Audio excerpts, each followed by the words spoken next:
Hoje a gente vai desvendar uma das leis mais fascinantes do poder. Uma que mexe com psicologia e pura performance. É a arte de fazer o que é difícil parecer mágico. Vamos nessa. Já parou pra pensar nisso? Um parece que faz o impossível acontecer, o outro parece que nasceu com um talento que veio dos céus. A resposta que conecta os dois é, no mínimo, surpreendente. Pois é, o segredo. Tanto a mágica quanto a genialidade dependem totalmente do mistério. No momento em que o truque é revelado, a admiração vira só: "Ah, entendi como ele fez."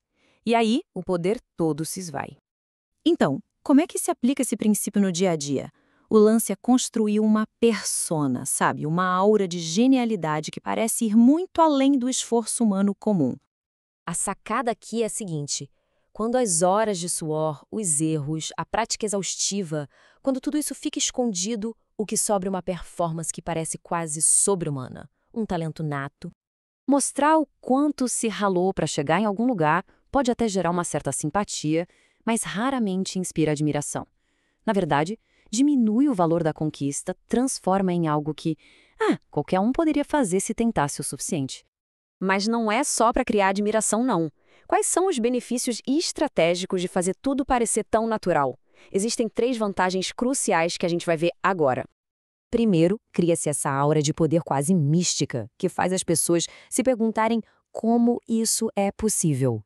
Segundo, os rivais ficam intimidados. Se eles não conseguem nem imaginar o caminho para replicar seu sucesso, muitos nem tentam competir. E por fim, isso permite que o valor do seu trabalho seja definido pelo resultado genial, não pelas horas de suor. A história, claro, está cheia de mestres que aplicaram essa lei com uma perfeição incrível. Vamos dar uma olhada em como eles transformaram desafios enormes em demonstrações de pura genialidade sem esforço nenhum, pelo menos aparentemente. Esse bloco de mármore já tinha sido descartado por outros artistas que acharam que não tinha salvação. Mas para o Michelangelo, aquilo era uma oportunidade de transformar um problema em uma obra-prima, o futuro Davi. Só que, quando a estátua estava quase pronta, o seu patrono, Soderini, um cara poderoso, chegou com uma crítica. Ele não tinha a perspectiva certa, mas a opinião dele podia estragar tudo. Discutir seria um erro terrível. Então, Michelangelo foi muito mais esperto. Ele subiu no andaime, pegou o cinzel, um punhado de pó de mármore que ele escondeu na mão e fingiu que estava martelando, deixando o pó cair, sem sequer tocar na estátua. Agora sim, você deu vida a ele, disse o Soderini todo orgulhoso.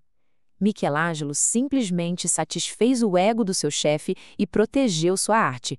Tudo com uma pequena performance, um ato de genialidade estratégica que pareceu um simples ajuste.